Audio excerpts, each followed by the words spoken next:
Good morning from San Francisco. Thank you so much for joining us again for another office hour with Candor. We're very excited to have you this morning to talk about how to become a product manager at a large FAANG company. A little bit about David. David, who is our guest today, he is my co-founder at Candor.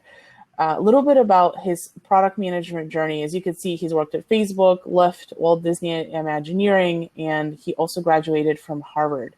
David, could you tell us just a little bit about your background and some of the projects you worked on at some of these companies? Sure. Across the company, most recently I was at Lyft. I was a product manager for shared rides. Probably one of the most interesting products I've ever worked on. And before that, I worked on experimental products at Facebook and kind of a whole slew of interesting things at Disney. It's really neat. And as we go through today, a little bit of background on what Candor is. Candor does salary negotiation for high-skilled professionals, primarily folks in tech. And the way that we work is you don't pay us anything unless we increase the offer that you already have. We work under NDA, and we've helped hundreds and hundreds of people get better outcomes. Our average raise is in the 50K range. So if you do have an offer or you get one and you need a little bit of help, please reach out. You don't risk anything by trying to negotiate. And with that, I'd like to hand it over to David. David, I have a few questions prepared for you here today, and I'll walk you and the audience through them based on last week's webinar that you did. So we're going to have a few themes we'll go through together.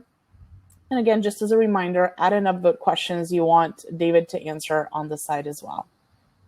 All right, so let's talk about our first topic today. How do you get started as a product manager? Before I dive into very specific questions, can you give us a little bit of background, David, on how you started as a PM? Were you an engineer before, or how did you break in? Yeah, totally. I started kind of through one of the maybe most common pathways, which is I was an engineer at a startup, about 20, 30 person startup.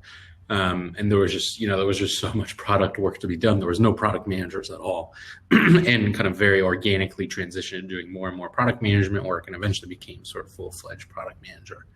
That transition is one of the most common ones, starting in a different role inside a company, being really helpful, and then kind of jumping in to fill the gap and growing that way. Especially common at startups, but across the board as well. So let's tackle our first question. A lot of times we get asked, do I need an MBA or a computer science degree to be a product manager? Sure. This is a great question. We should almost handle these two things separately. Do you need an MBA? No, most definitely not. Do you need a CS degree? No, but it is helpful. And this is more broadly a question that comes up a lot. Do I need to be technical to be a product manager? And this is a really important question. I think I'll answer it with no, you don't need to be technical at all, but you do need to have at least one real domain specific skill. Maybe you're really skilled at analytics, running SQL queries. Maybe you're very, very good at design, or you're very good at project management, keeping complex projects on track. You're very good at marketing, maybe. You sort of need one of these functional skills to be able to make the jump. And of course, engineering is a great one. It's not the only one. It's going to be very difficult, though, if you have none at all. And it is true, a separate point to that, it is true that hiring managers and recruiters in particular tend to really value technical backgrounds, though people with different backgrounds are super valuable themselves. So that's something you might know. You might have a little more difficulty overcoming the recruiter gatekeeper. You might need to work harder to get referrals, but in terms of doing really well on the job, not required at all. So you mentioned very quickly it's not required to have an MBA degree. Would Sure. you say that I know that a lot of people believe that it is required, and in fact, a lot of people get an MBA just to become a product manager. So can you expand just a little bit more on that? Yeah, it's a great question, and thanks for double clicking there. There are very few product managers that have MBA backgrounds, certainly at big tech companies. Now, I wouldn't say that an MBA is useless. Certainly skills like strong strategic thinking, strong analytical thinking are really helpful. But it's not clear to me that MBA is the best route to learn those skills rather than spending a few years inside a company and learning them. And it's still probably, even if you had an MBA, it's probably helpful, but still not sufficient because you need one of those skills. Either you're an engineer, you can maybe from a consulting background, very analytical, something like that. Does that make sense? Yeah, it does. And the skill that you need, so you mentioned some of the examples were a deep strategy mindset or an analytical mindset, project management mindset. Sure. Would you say that if you had one of these skills, you can get into any company, or do companies look for specific flavor of PMs? Yeah, most definitely. Lots of specializations in PM. I mean, the first thing I'll say right off the bat is it's a lot easier to join a startup or a few hundred person company, especially if it's not sort of a brand name company. Most people get their start that way. That's how I did it. It's a great way to get started. And there, it's a lot more sort of being able to get started really quickly, being helpful and kind of having a good bond with the founders or the early team. On the broader question of do different companies look for different things, most certainly. The big tech companies tend to look for big tech background. Not exclusively, it's definitely possible to get these jobs without that. And then there's some specializations like fintech sometimes looks for fintech specific background. Then there's a distinction between B2B and B2C. If you've done kind of exclusively B2B, it's going to be hard to switch, but also not impossible.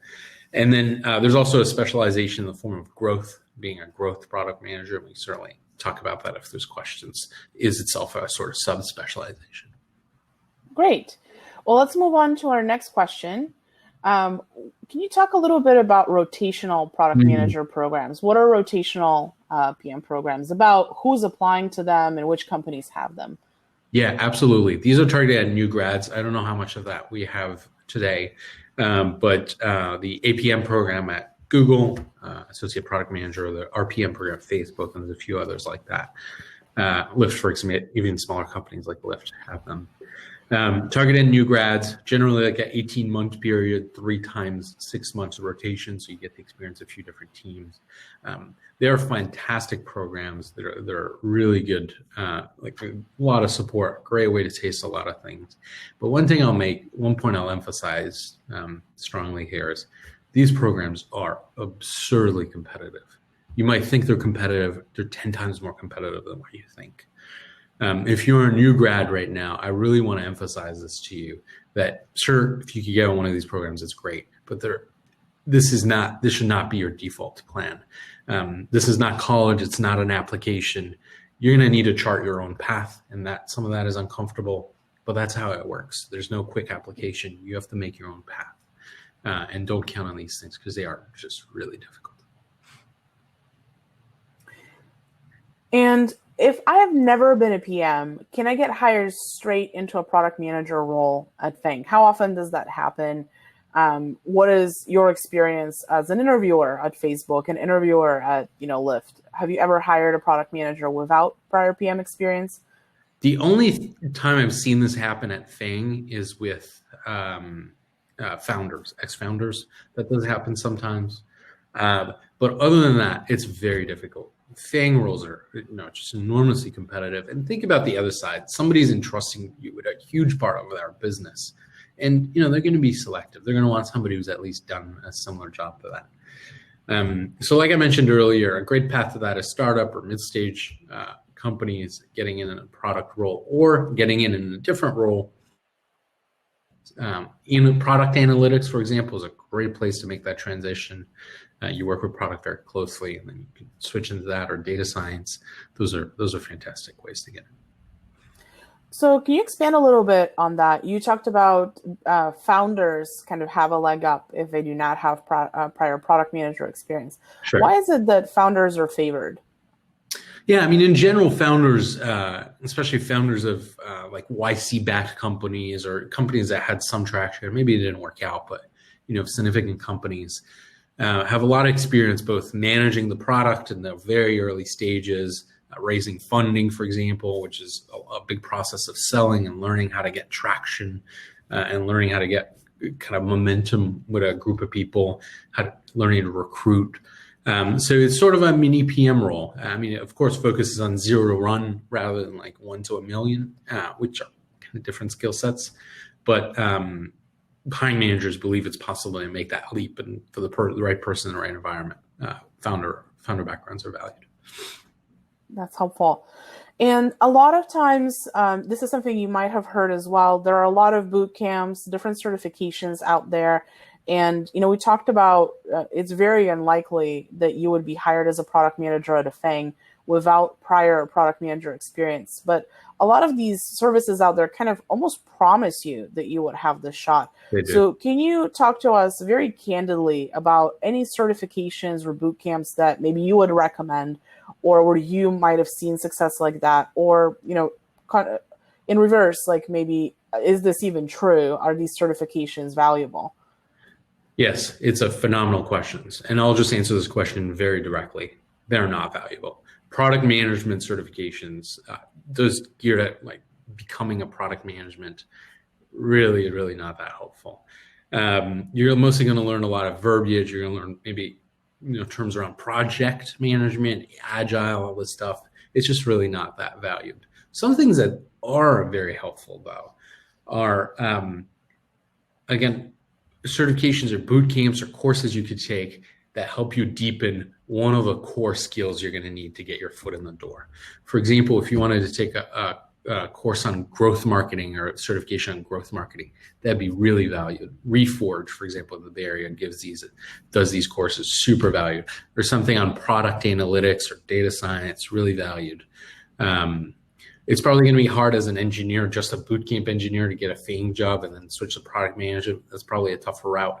But if you want to really invest in one of the core skills that makes you uniquely you, that'll help you a ton. And just to sort of dwell on this for a little bit longer, you mentioned that these kind of product manager boot camps or certifications are not valuable. You've been a hiring manager both at Facebook and at Lyft, and you've hired PMs. When somebody came through and they had one of these very product manager specific certifications on there, what was your thought when you saw that on a resume? Yeah, almost suspicion, to be honest. People who are really good at their job tend to want to spend more time doing their job and continuing on that. It almost seems like somebody's trying to justify themselves. The core attributes of being a product manager are those that are really difficult to learn in a classroom: the ability to communicate effectively, rally people around a plan, be convincing, be effective at sales, and kind of building a movement. Very difficult to learn in a classroom setting. If you have evidence that you have hard technical skills and then the inklings of the ability to make the jump on the soft skills, valuable. Some hiring managers might be willing to make that leap, but the flip side is not so true. Candor helps tech professionals get paid more.